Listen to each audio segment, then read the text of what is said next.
Ya, Kumaila.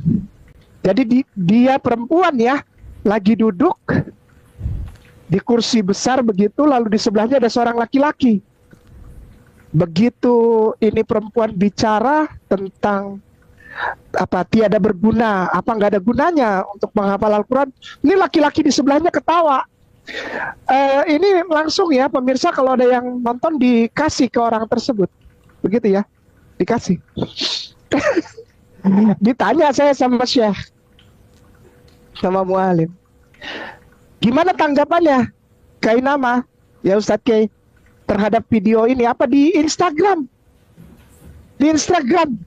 Itu bukan video YouTube, itu Instagram yang saya nonton Ustazah. Ya pemirsa muslimin wal muslimah rahimakumullah, saya diperlihatkan oleh Syekh Instagram gitu. Terus saya bilang, kasih tanggapan apa? Loh, gimana kamu ini? Ini Al-Qur'anmu di omongin ini, dihujatin, dihina, difitnah. Dibilang gak ada gunanya belajar menghafal Al-Quran. Ya saya bilang ya nggak apa-apa orang. Oh kok nggak apa-apa? Ya iyalah. Nih perhatikan ya, kenapa pemirsa yang mulia muslimin wal muslimah rahimakumullah, sebelum mulai saya ditunjukkan video oleh seorang syekh. Tadi saya ke sana membicarakan hal-hal ya biasalah. Lalu ngobrol, penting banget memang.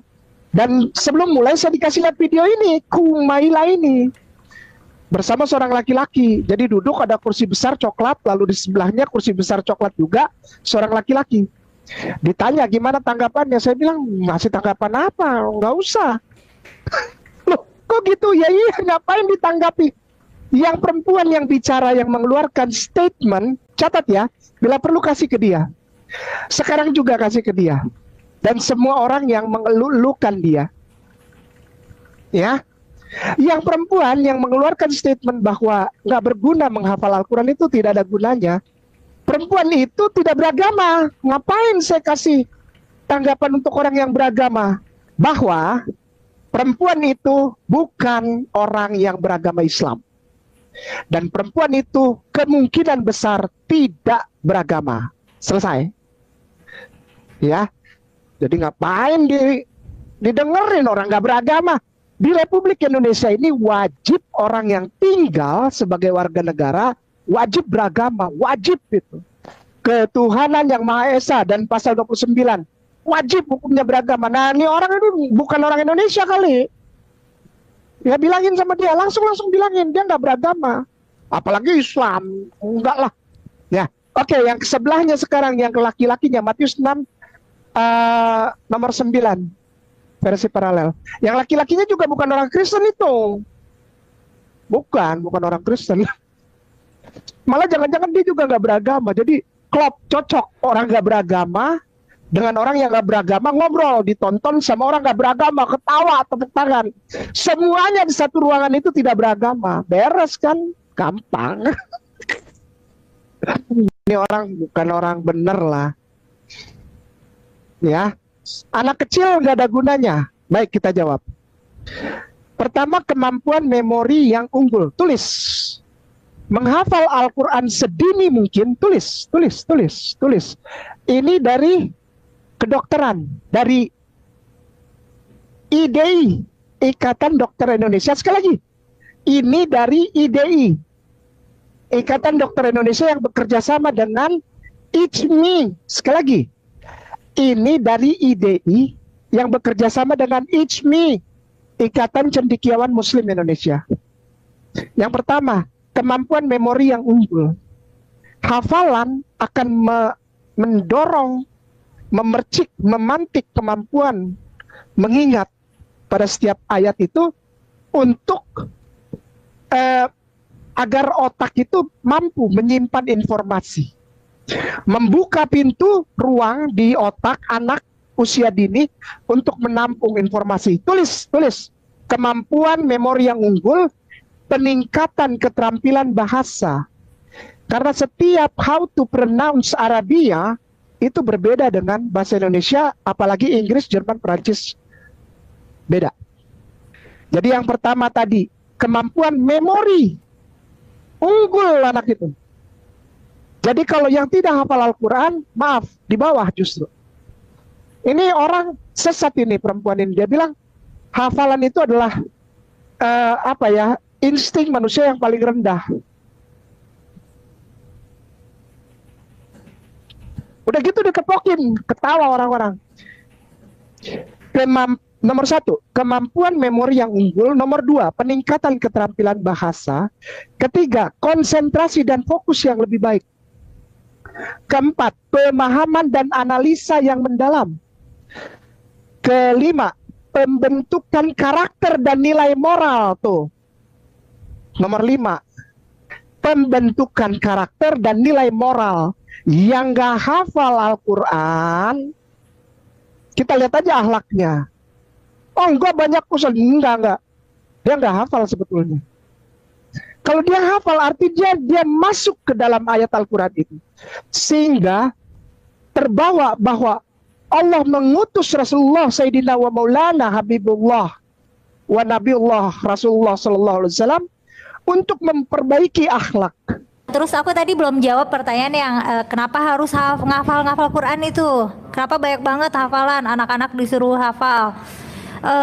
Aku sepakat banget loh. Jadi setiap kali ada orang yang nyamperin aku minta setiap ada orang yang nyamperin aku minta tips buat ngafal Quran, pasti pertanyaan pertama aku, buat apa? Gitu. Kenapa? Gitu. Terus nanti kan dia ngasih alasan-alasan, tapi kenapa harus dihafal? Gitu. Biasanya nggak ada alasan yang sangat rigid gitu kenapa harus hafal. Waktu kecil aku juga bingung kenapa orang-orang dewasa sekitar aku sangat bangga terhadap aku yang hafal Quran. Jadi sama pesantren tuh kadang aku suka dibawa ke majelis talim di Jakarta, di mana buat kayak bahan marketing gitu loh. Oh, oke. Bahan marketing. Ini di pesantren. Jadi di pesantren aku ada anak kecil hafal Quran nih. Terus kan nanti aku baca Quran banyak. Terus nanti ibu-ibu dan bapak-bapak yang jamaah di situ kayak kagum banget. Nanti aku dikasih bingkisan makanan, dikasih uang jajan, terus mereka minta doain aku. Ada ibu hamil yang minta dielus perutnya sama aku. Aku yang waktu kecil, aku bingung kenapa orang-orang mengagumi segitunya. Itu betul. Oke. Padahal aku hanyalah anak kecil yang nggak paham apa yang aku baca. Bagus. Itu jujur banget sih. Jadi sekarang kalau ada yang nanya, aku pengen hafiz dong, pertanyaannya buat apa? Buat Bener apa? sih. Dan selama ini yang katanya nanti orang tuanya masuk surga atau apa yang katanya hafal Quran, benar nggak ada perintah hafal Quran, itu nggak ada. Betul. Perintah untuk menghafalkan Quran nggak ada. Ada perintah untuk menjaga, tapi bukan literally menghafal secara verbatim seperti yang aku lakukan. Dan misalnya nanti orang tuanya dapat jubah kebesaran di surga gitu itu kebanyakan justru dari hadis palsu. Hadis palsu? Oh gitu. Jadi bisa jadi hafal Quran sebenarnya tidak seistimewa itu. Oke, menarik nih. Dan ngapain? Aku ngerasa juga ini anak-anak banyak banget PR hafalannya. Waktu kecil kebetulan kayaknya menghafal itu salah satu core strength aku, jadi termasuk gampang. Malah kayak kitab-kitab kecil tuh kayak sengaja aku hafalin, nggak tahu buat apa, nanti supaya kalau ujian ditanya aku bisa jawab secara verbatim dari kitab gitu. Emang yang teksnya di kitab gitu, kayaknya supaya pamer aja sih, karena kan gua hafal loh gitu ya.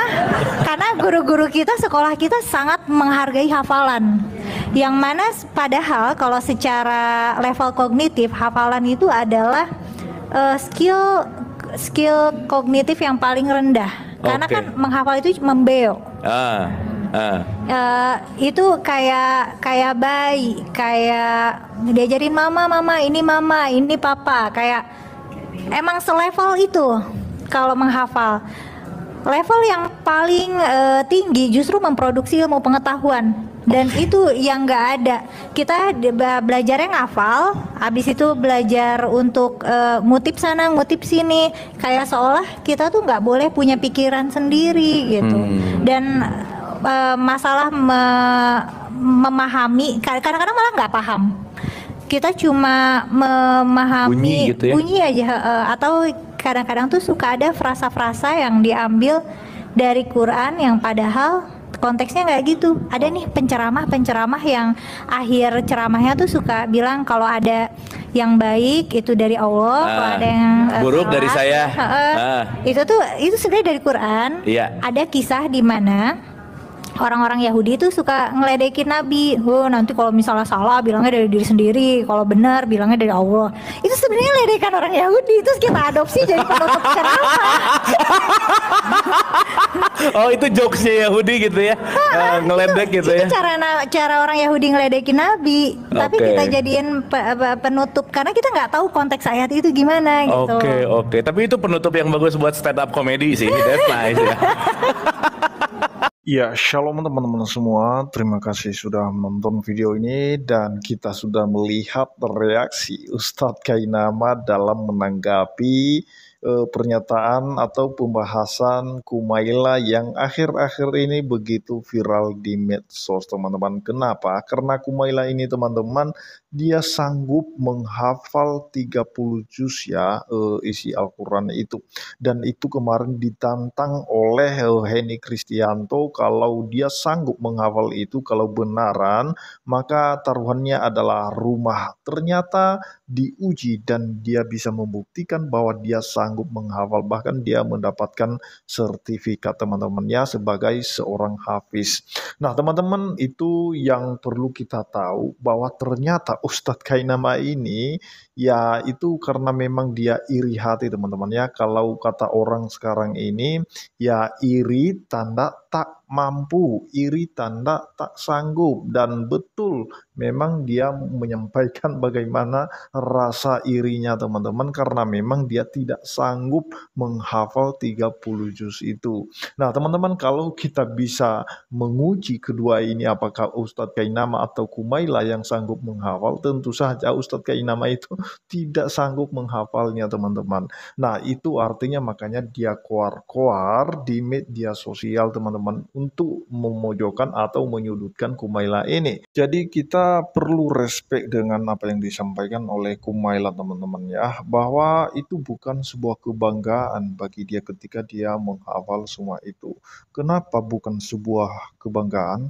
Karena apa yang dia ucapkan, apa yang dia hafal, sama sekali dia tidak mengerti apa maksudnya. Nah, dia tidak mengerti apa arti yang dia hafal itu. Nah, teman-teman, jadi ini yang selama ini dilakukan oleh saudara-saudara kita yang sebelah, mereka disuruh menghafal dan kemudian mereka sendiri tidak mengerti apa artinya, teman-teman ya.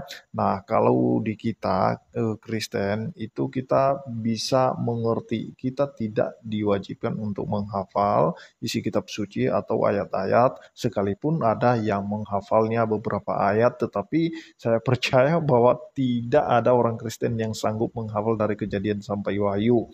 Nah, tetapi ada beberapa ayat yang mungkin itu menjadi ayat favoritnya, dia hafal, dan setelah dia hafal, dia mengerti, dia pahami, dan dia lakukan.